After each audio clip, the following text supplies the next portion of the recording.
So, I've been working with highly sensitive kids for a while now, and I myself grew up as a highly sensitive child. I'm a highly sensitive person, and it's only as an adult that I actually learned about this thing. And suddenly, so much of my childhood, so much of my adult life started to make sense. And I started realizing that I don't need to fit into this pre-described mold that the majority of society tries to say I need to fit into. I don't need to be like all the other hustlers. I don't need to numb my feelings, my emotions. I can lead with my emotions. And it was very liberating to know that being highly sensitive is not just part of my genetic makeup, but it actually comes with its own gifts. It's a superpower in its own way. There's an evolutionary reason for it, and being able to tune in to those gifts, to be able to lead my life in a way where I actually lean into that sensitivity, into those senses, into the way I see the world, I think about the world, I feel the world in my relationships and my work. It just has brought so much more aliveness into my life, and I am so grateful for that. It has been such a gift. And yeah, so today I'm gonna have a little chat GPT about what I've noticed in my time working with highly sensitive kids, and what are some of the things that parents like you can look out for. So Val, who is my ChatGPT assistant, is going to be asking me some questions, and we'll take it from there. Are you ready, Val? Let's begin. What are some clear signs that a child might be highly sensitive? Definitely, one of the hallmarks that a highly sensitive person or most highly sensitive children experience is being called too emotional, too sensitive, mostly by the adults around them in their lives. And it becomes a label is often not helpful. It tends to tell them that there's something wrong with them. For me, usually within a few minutes of spending time with a child, I can kind of tell whether they're highly sensitive or not. Now, I'm not sure I can fully explain the nuances of how I can pick them up, but there is something about their mannerisms, the things they're drawn to, the way they talk, the questions they ask, the things they respond to that can tell you. So, for example, for boys, especially highly sensitive boys, one hallmark is that they tend to make friends with kids who are older than them, tend to be a lot more friends with girls typically. I guess because girls tend to be more mature for their age, they can talk more about maybe how they feel about things. They tend to also make friends with adults more. They like talking about more worldly topics with adults. Second, they tend to give off a vibe of being more mature and thoughtful for their age. I find that I can have richer conversations with them about topics. I can ask them about how they feel about things, what they notice about things. They're often more comfortable slowing down and actually having a conversation. Whereas I see maybe non-highly sensitive boys, they're a lot more restless to do things, which is not a bad thing. We're not talking right or wrong, but it's just something I noticed that there's this difference in their energy. And I think highly sensitive kids also crave connection. They want to connect with you. They want to talk to you about what they're thinking, what they're feeling, what you're thinking, feeling. And they really enjoy having this human presence with them. Of course, also you tend to notice that they tend to have certain interests that are again different from the kids their age. They tend to be interested in more mature things.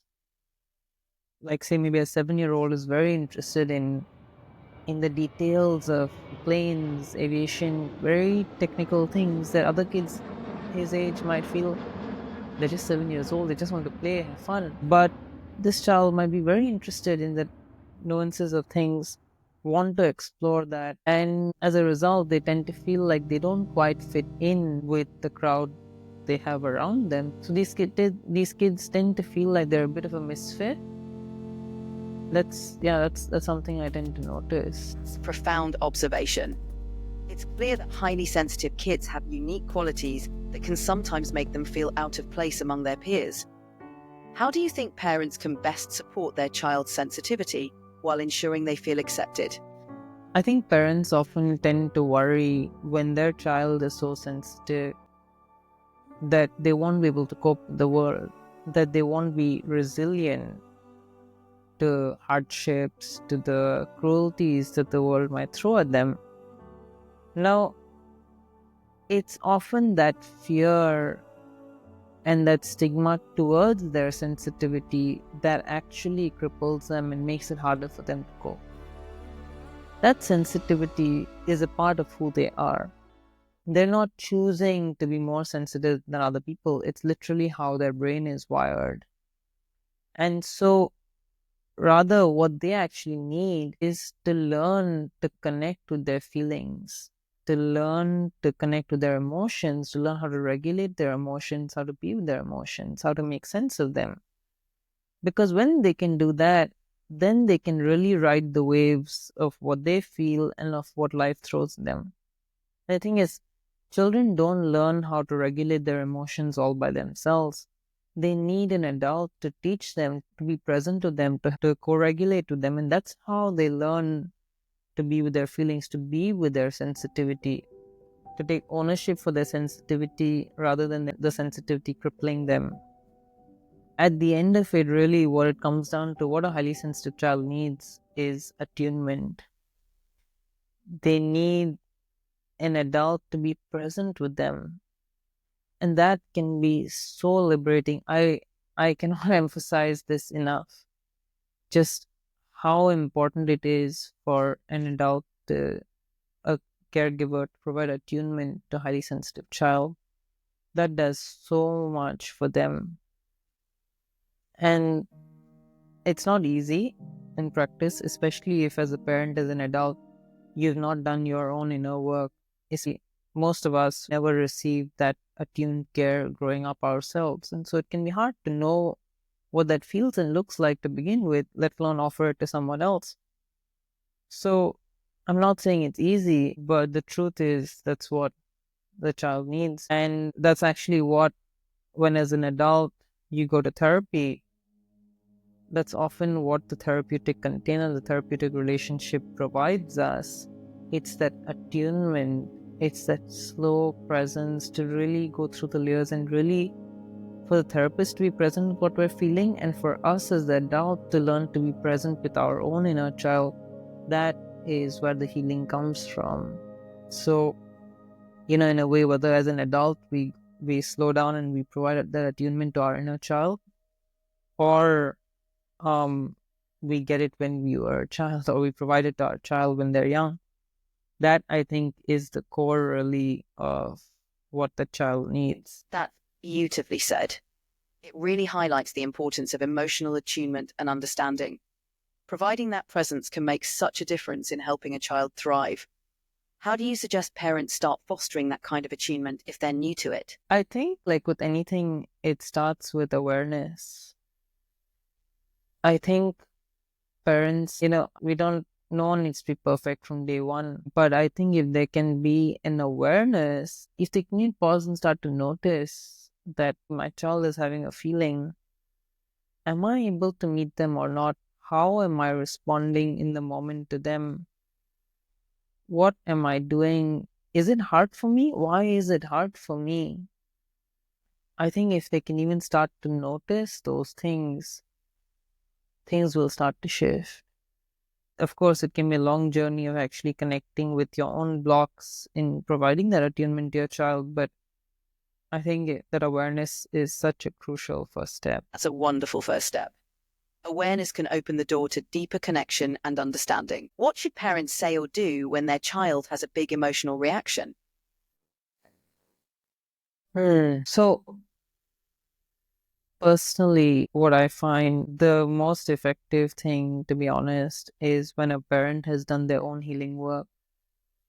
When a parent has, say, gone to therapy or whatever modality suits them, but basically when they've gone through a process where they've been able to revisit their own childhood and meet their own inner child, their own struggles, their own pains that they never got to maybe see and express as a child. Once you have done that, when your child has actually, so let me clarify. Once you have gone through that process of really meeting your own inner child's deep pain, suffering, anger, then when your child has those reactions, those big feelings, they become so much easier to deal with.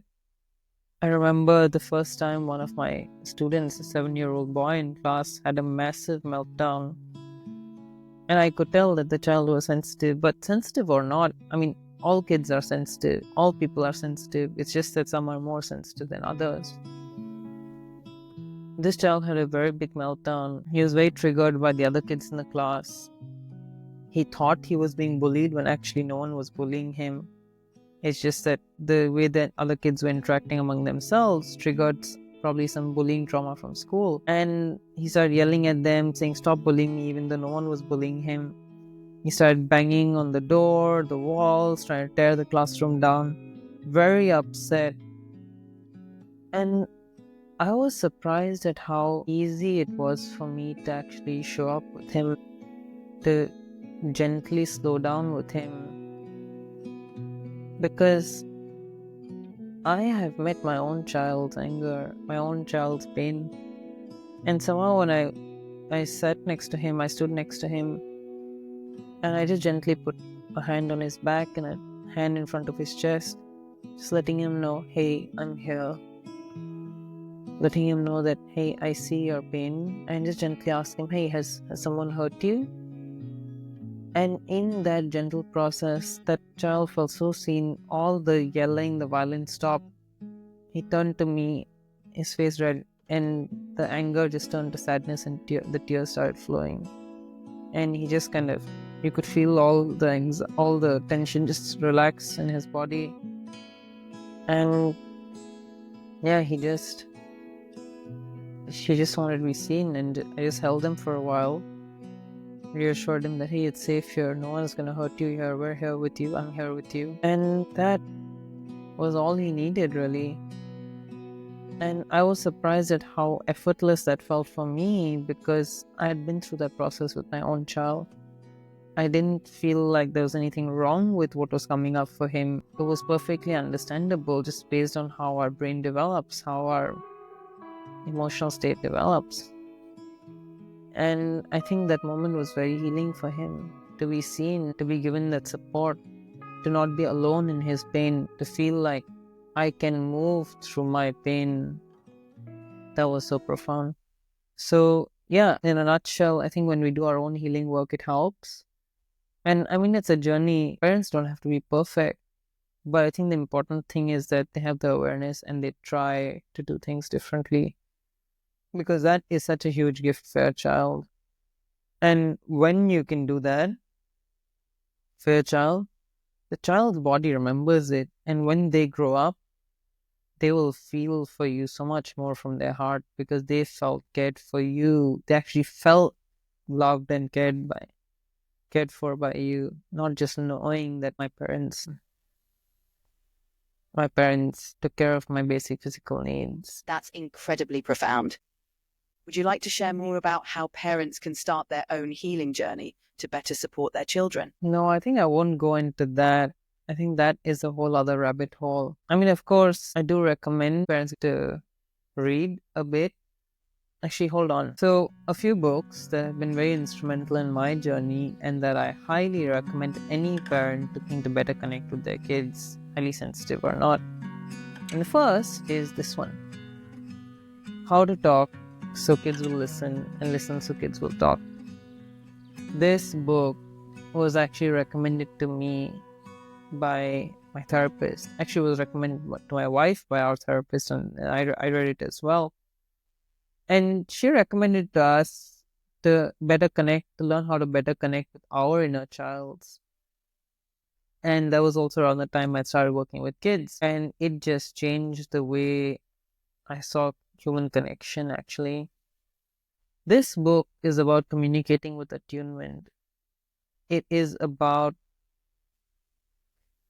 You know, growing up, I always wondered how to better connect with people, how to really connect at a heart level. And this book really breaks it down. The core principles around how validating, being within another person's emotions. I probably can't do it justice, but yeah, it's a very easy read. It is very interactive. There's some nice comics, there's some nice exercises, a lot of examples, and the authors break it down really well. And one of my favorite quotes from this book, which I will read out now, and I wish everyone knew this as a fact of life because it really applies to everyone. When I'm upset or hurting, the last thing I want to hear is advice, philosophy, psychology, or the other fellow's point of view. That kind of talk makes me only feel worse than before. But let someone really listen. Let someone acknowledge my inner pain and give me a chance to talk more about what's troubling me. And I begin to feel less upset, less confused, more able to cope with my feelings and my problem. And this really is why attunement is so important to a child, especially a highly sensitive child. And the other is this book called Understanding the Highly Sensitive Child. It's a super thin book, as you can see. It really, without going too much into science of neurodiversity and how our brains work, it really in a very practical way breaks down how high sensitivity manifests and how parents can support highly sensitive children. So if you need these two books I highly recommend parents try to read. It's wonderful that you're creating a space for parents to explore these concepts deeply. It can make such a difference in how they connect with their children. Would you like to share more about your coaching container? So I've always felt that highly sensitive kids are often very misunderstood. People often think that their sensitivity is something to be fixed, is some big weakness that will make it hard for them to cope with life. The truth is that sensitivity is their way, is the pathway for them to connect with their gifts, their own unique gifts, their superpower, and to build a beautiful life that they will actually be happy in, and from which they can shine their light on the rest of the world and share their gifts with other people and make the world a kinder, better place. And it just so happens that there isn't a lot of awareness about high sensitivity. If you look at the science, genetically 20 to 25% of the population is highly sensitive, not just in humans, but across 100 species, dogs, cats, even insects. And there's an evolutionary reason for this, but we won't go into that. But this is, high sensitivity is so prevalent, 1 in 5 people, 1 in 4 or 5 people, and yet most people have never heard of it. A lot of people have heard of ADHD. I think today most people have heard of ADHD. And it's great that there's more awareness around that, but I often find that conditions like ADHD often, we might not be born with them. They might develop, as Gabor Mate says, as a result of, say, high stress during childhood from parents or environmental factors or different things. And actually, highly sensitive kids are more likely to develop conditions like ADHD. But high sensitivity, something that is already there by default, there just isn't much awareness about it. And so I would really like to change that, because I think these kids, they do need a different kind of support. And when they get it, it just makes their life so much happier, fulfilling, meaningful, and less friction with the parents. And also when they don't get the support that they need, this support, that's when that sensitivity actually cripples them. Because, like it or not, that sensitivity is not going anywhere. They might suppress it on the surface, they might learn to mask it because that's what society asks them, but it's still there. and it cripples them inside. It might show up in other ways like addiction, coping in other ways, but sooner or later it bites you back. I've I've worked with highly sensitive kids for a few years now, and I've seen the massive transformation it's had for them, from being finding it really difficult to cope in like group environments with other kids, to finding a sense of self, a true resilience where they can actually take hits, go through unpleasant experiences with other people and still not lose themselves, not lose their cool. That massive transformation is possible. So that was a little sharing from me about my experience supporting highly sensitive kids, my own journey growing up as a highly sensitive person, and I mean, still growing actually, even as an adult. And also, this was my first time recording a video like this, putting it up here, and sharing my experience like this. Let me know how this was. I'd really appreciate any thoughts in the comments. If you found this valuable, please share it with anyone else who you think might find it helpful. And I hope to continue making content like this. It's very new for me, but I think I will continue doing stuff like this. Yeah, thank you.